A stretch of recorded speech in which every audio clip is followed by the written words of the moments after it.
You're listening to an Airwave Media Podcast.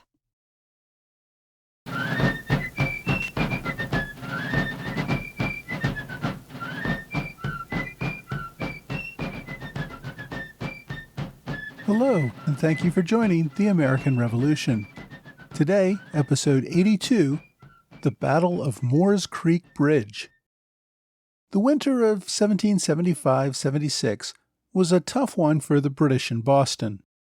After General Thomas Gage returned to England, leaving General William Howe in charge, the army did almost nothing.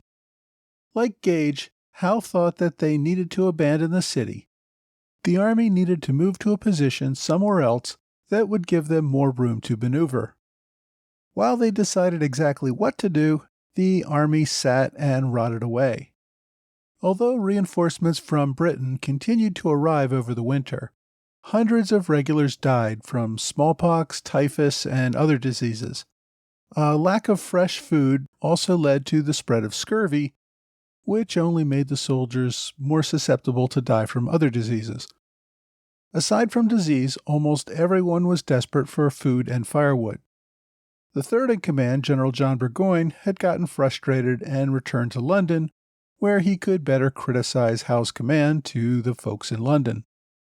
Second in command, General Henry Clinton, remained in Boston, but also was clearly fed up with Howe's leadership. He did not want to sit in Boston for the rest of the winter watching the army starve and die. In January, General Howe agreed to let Clinton take command of a contingent of soldiers in the southern colonies. They thought that there they could still find a large contingent of loyalists who could be rallied to serve the king. Governor Josiah Martin in North Carolina had been telling everyone that he could raise 10,000 loyalist soldiers to fight for the king if only the army would send someone for them to rally around. The royal governors in Virginia, South Carolina, and Georgia all said pretty much the same thing.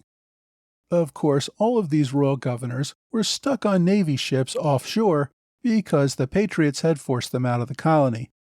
But that did not dissuade them from the idea that the Loyalists were just lying low, waiting for an opportunity to take up the fight. General Clinton took only a couple of companies of light infantry when he sailed from Boston. General Howe in Boston was happy to be rid of Clinton. He did not, however, want to let any of his regiments leave Boston, despite the fact that they were just sitting around dying of hunger and disease. Howe still feared that the Continentals might attempt to take the city. He needed to have sufficient forces to defend against such an attack. Clinton's plan was to meet up with 7 regiments of Irish infantry, as well as an artillery unit which London had deployed as reinforcements in America. Leading this new force was a newly promoted major general named General Cornwallis. He's going to play a big role in future events, but for now he was bringing a contingent of reinforcements and would serve as second in command to the more senior Major General Clinton in this expedition to the southern colonies. Clinton left Boston on January 20th, 1776, but only sailed as far as New York City. There he met with Governor Martin of North Carolina and Governor Campbell of South Carolina in order to assess the chances in those colonies. He also met with New York Governor Tryon, who had been governor of North Carolina a few years prior. The plan was to use Cornwallis's regular regiments to rally the Loyalists in the southern colonies. They would restore power to the local governments. Then the regulars could rejoin General Howe in the summer to recapture the northern colonies.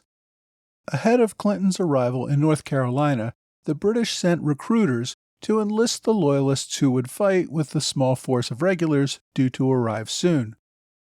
As they did in Canada, the British in North Carolina hoped to recruit among the many Scottish Highlanders who had settled in the colony. These Highlanders had shown fierce loyalty to the king and had a well-respected reputation as warriors. To recruit this new force, Clinton sent 2 officers into North Carolina to recruit men. Lieutenant Colonel Donald MacDonald, who had a long battle record from Culloden in 1745 to Bunker Hill the prior year, and Captain Donald MacLeod, also a veteran of Bunker Hill. Both men were Scots who spoke fluent Gaelic, like the Scottish settlers in western North Carolina. MacDonald had a cousin who was a leader in the Highlander community of North Carolina. Both men received brevet promotion, MacDonald to general and MacLeod to lieutenant colonel, to raise and command a loyalist army in the southern colonies. Almost as soon as they arrived in North Carolina, Patriot forces took the two men into custody.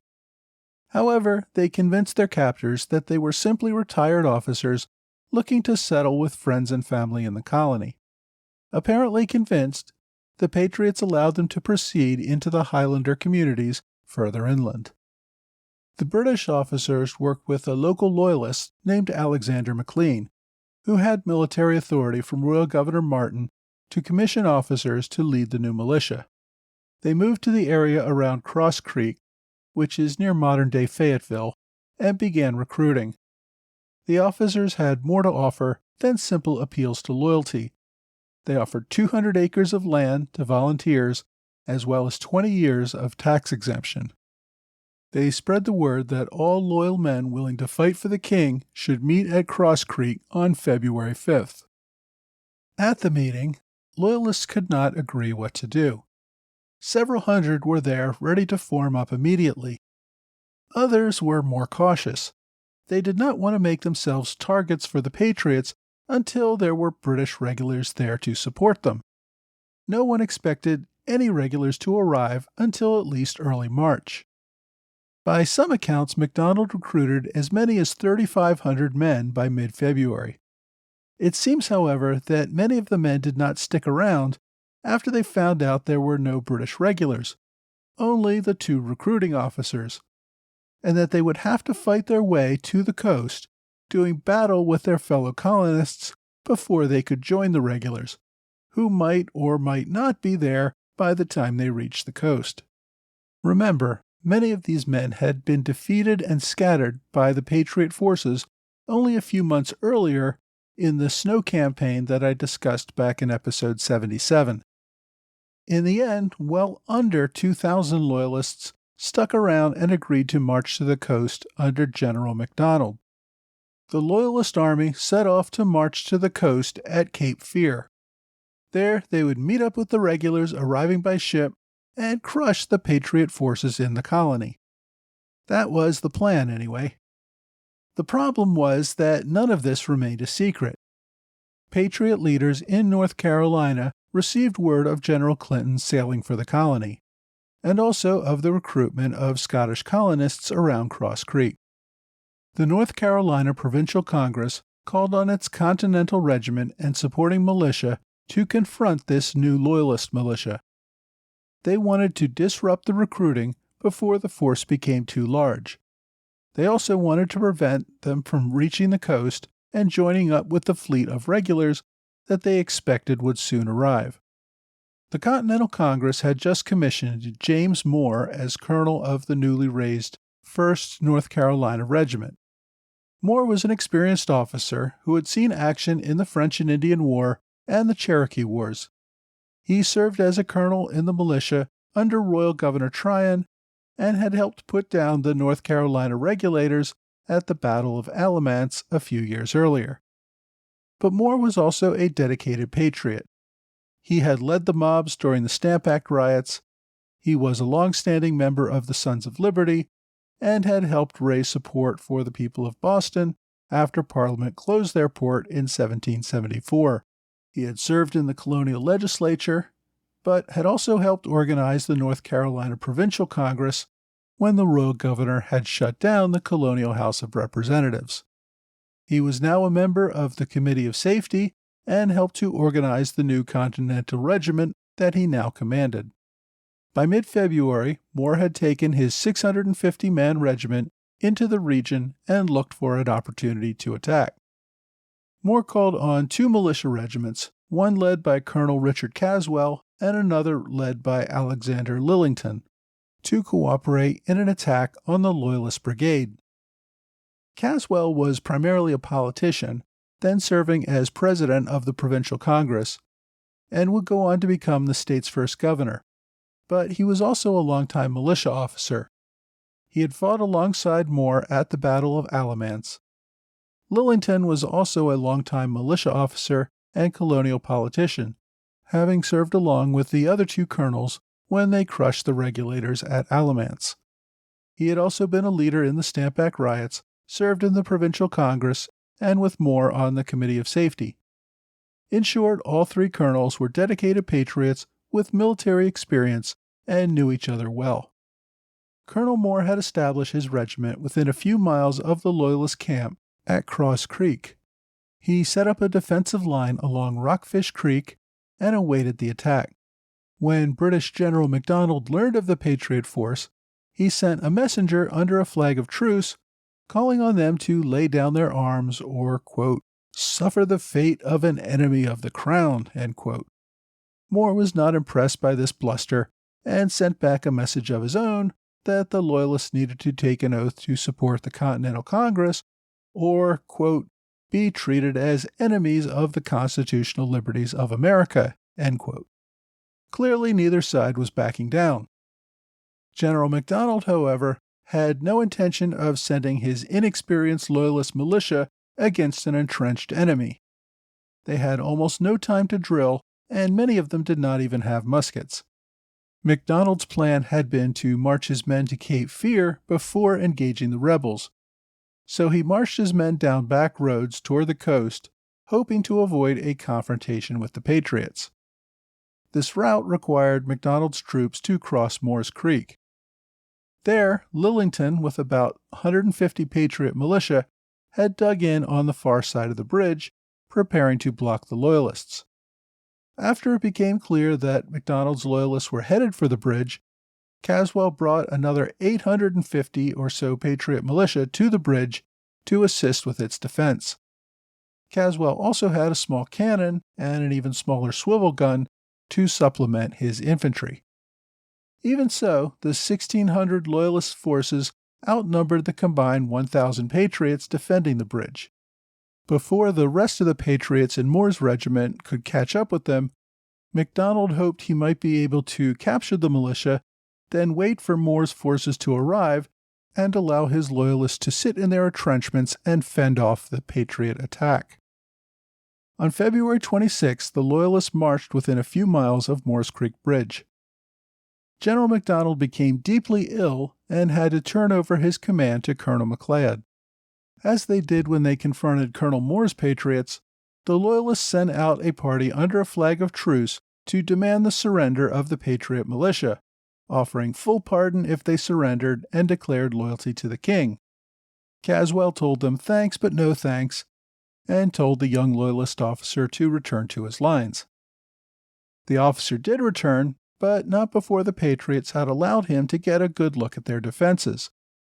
The officer reported back to Macleod that Caswell's Patriot lines had set their defenses on the near side of the creek. This meant that they could not use the creek as a natural defense and could not quickly retreat if attacked. With this bad position and with the Loyalists outnumbering the Patriots, Macleod decided to engage the enemy. Meanwhile, at the Patriot lines, Caswell had also apparently decided that his deployment on the near side of the creek was, in fact, a really stupid way to deploy his lines. That evening, he moved his entire force over the bridge to the far side. They also took up the planks of the bridge so that no attacking force could rush across it. While the soldiers moved over to the far bank, they left their tents up and kept campfires burning on the near bank to confuse the attacking Loyalists. Macleod marched his Loyalists toward the Patriot militia that night, planning to attack the camp around daybreak on February 27th. When they arrived, the Loyalist advance force was not sure what was going on. They saw the empty Patriot camp on the near side and the defensive lines on the other side of the creek. Now, since both sides were militia without flags or uniforms, they were not entirely sure who they were facing. A Patriot called out and asked if they were a friend. The Loyalist replied that they were friends to the king, and both sides quickly realized that they were facing the enemy across the creek. Now, General MacDonald, who was lying in a sickbed miles away, had been trying to avoid any confrontation with the enemy. Although his force was larger, they were raw, untrained militia. About half of them did not even have guns, many only had swords. They expected to get the guns when they met up with the regulars. Later, MacDonald said he would never have engaged in the battle, but that's easy to say in hindsight. But whatever the case, Lieutenant Colonel MacLeod opted to charge. His forces tried to cross over the bridge in the face of enemy fire. With the planks removed, they had to climb over the framing, allowing the Patriots to shoot dozens of them as they slowly made their way over the bridge frame. Colonel MacLeod bravely led the charge and made it over the bridge with a few men, but not enough made it. The Patriots killed at least 30 loyalists, including MacLeod. The remaining loyalists decided that slowly climbing over a bridge in the face of enemy fire was not for them, and they fled. Caswell then had the Patriot militia put back the bridge flanks and crossed over the creek to pursue the fleeing enemy. The Patriots captured about half the attacking force, with the other half scattering and presumably making their way home. Caswell's Patriot militia also captured the main camp with all of its supplies, including guns, ammunition, and a large amount of gold that the British had been using to recruit volunteers. The Patriots also took the ailing General MacDonald prisoner. Only 2 Patriots had been wounded in the battle, one of them dying a few days later. The entire battle had lasted only a few minutes, although they spent most of the rest of the day tracking down loyalists who had fled the battle and were hiding all over the area. Colonel Moore arrived later that day, frustrated that he had missed the battle, but took command of the aftermath. The victorious Colonel Moore agreed to allow most of the Loyalist soldiers to return home after taking an oath not to take up arms against the Patriot cause. Those who refused the oath had to put up a bond and agree to leave the colony within 60 days. Even those who escaped capture were subject to these conditions. The Patriots had captured General MacDonald's muster rolls and knew the name of every man who had volunteered for the Loyalists. The officers became prisoners of war. They sent British General MacDonald north, where he would be exchanged a few months later for a Continental general who was captured during the Battle of Long Island. Colonel Moore did not fight in the battle, but received credit for the winning strategy anyway. The Continental Congress promoted him to brigadier general. A couple of weeks after the battle, British General Clinton finally arrived at Cape Fear on March 12th, along with Governors Martin and Campbell from North and South Carolina. They heard about the Loyalist defeat at Moores Creek Bridge, but had little to do until General Cornwallis's fleet arrived from Ireland.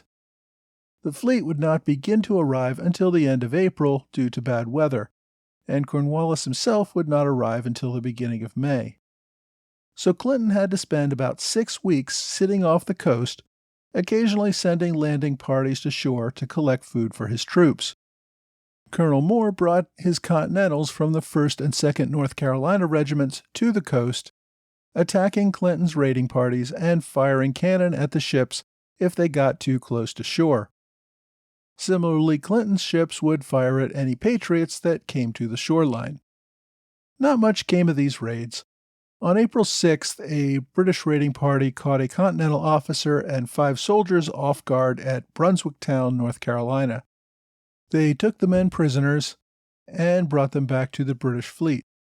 Once Cornwallis arrived in May, the generals decided on a new course of action. Both forces were tired and hungry from months aboard ship. Clinton issued a general pardon for any rebels who would affirm their allegiance to the king. But like Gage's offer in Boston, even those who might have been inclined to remain loyal feared the wrath of the Patriots that controlled the colony far more than the regulars who didn't even seem to get a toehold on land. On May 12th, Cornwallis raided the coastal plantation of Colonel Robert Howe, burning his home and stealing about 20 cattle. They hit a few other coastal raids, including a return to Brunswicktown, where they burned most of the town. But without the promised thousands of Tory militia to support them, Clinton and Cornwallis could not hope to establish British control of the colony. Knowing that they would soon have to return to Howe in a few months, they gave up on retaking North Carolina that year and moved on to South Carolina. That will be the subject of a future episode. So the Battle of Moores Creek Bridge is sometimes called the Lexington of the South. I think that's a bit of an overstatement, but the battle did have some importance. Although Patriots had already taken control of the southern colonies, the battle did prevent any sort of a loyalist counter-uprising that many strategists in London were relying on to turn the tide of the war. Coming in February 1776, the Patriots got a big morale boost following the failure to take Quebec in January and with the continuing standoff in Boston. For North Carolinians, it sealed their fidelity to the Patriot cause. Less than 2 months later, North Carolina became the first colony to instruct its delegates in the Continental Congress to vote for independence. In London, the loss was seen as a disappointment, but given that it was only loyalist militia, not regulars involved, it was not seen as that big of a deal. Strategists saw it as a setback, but still hoped to rally the loyalists to the cause under new leadership at some future date. However, the battle also indicated to the British leadership that retaking the South would not be easy. The British would not make another serious attempt to retake the Carolinas for another 4 years. Next week, the Continental Congress rejects British peace feelers and instead reaches out to France for assistance.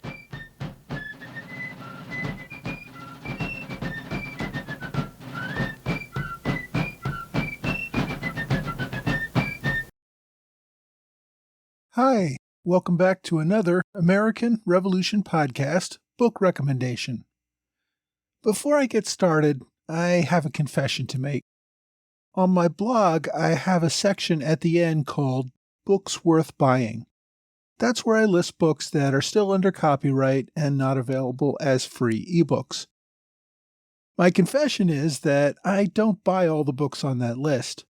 Most of them I get from my library. For some strange reason, my family insists on spending money on food, clothing, and shelter rather than letting me build the world's largest private book collection dedicated to the American Revolution. My point is, even if you don't have money, these books are available to you, probably at no cost.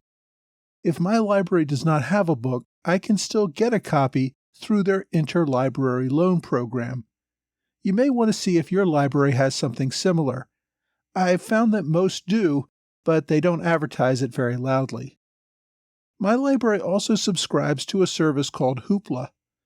Through that service, I can download many books to my tablet for free, and that's actually how I got a copy of this week's book recommendation.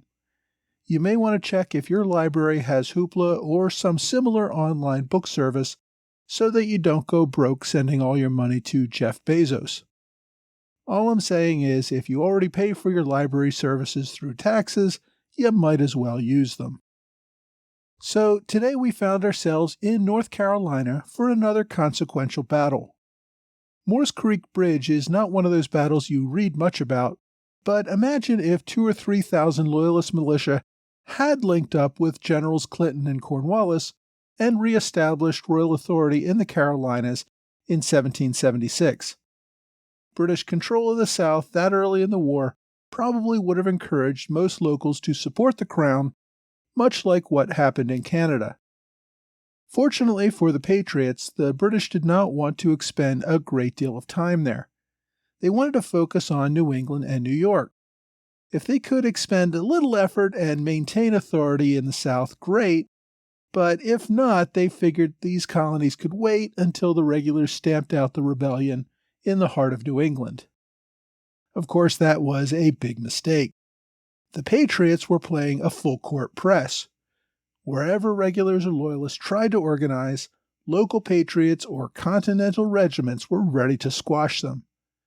There probably was a much larger population of loyalists in the Carolinas, but the Patriots did such a good job of keeping them disorganized and muted that by the time the British made a serious effort to reclaim the colonies in 1778 or 79, it was much more difficult to raise loyalist militia than it would have been in 1775 or 76. North Carolina Patriots not only had strong militia support, they also raised several regiments of Continentals. These Continental regiments in the South not only fought Southern battles, but also went further north to fight battles there. This week's book takes a closer look at those men. The North Carolina Continentals by Hugh Rankin begins in North Carolina, devoting Chapter 2 to the Battle of Moores Creek Bridge.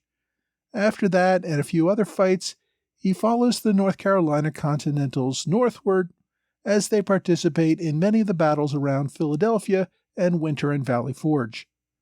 As the British finally make a serious attempt to retake the South later in the war, Rankin follows those North Carolina regiments as they return south to fight in some of the major battles there. So this book covers much of the war, but does so from the perspective of the soldiers from North Carolina.